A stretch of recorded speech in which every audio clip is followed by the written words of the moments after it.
Արդ նայելով Տեր անարգիս վրա, հիշիր մեծությունդ։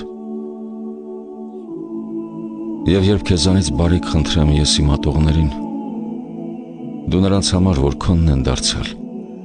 ըստ քո մեծության հրաշապես անճար բարիքներ գործիր։ Չսատակեցնես ինձ խայթողներին, այլ ուղղիր նրանց։ Գջրելով խոտան բարքերն երկրային, բարիներն արմատացնես դու թե իմ և թե նրանց մեջ։ Մանավանդ, որ դու լույս ես ու հույս, իսկ ես խավար ու խենթ։ Դու ի բնա բարի ու գովելի, իսկ ես չար համակ ու ապիկար։ Դու Տեր համորեն երկնի և երկրի,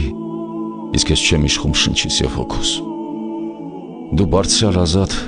կարիքներից զերծ, իսկ ես ենթակա տաժանքի, վշտի։ Դու վեր երկնային կրքերից բոլոր, իսկ ես կավ անարգ ու գարշելի։ Դու հար կմնաս անհասանելի բարձրության վրա ըստ մարգարեի, իսկ ես ըստ նույնի կկորչեմ ընդմիշտ։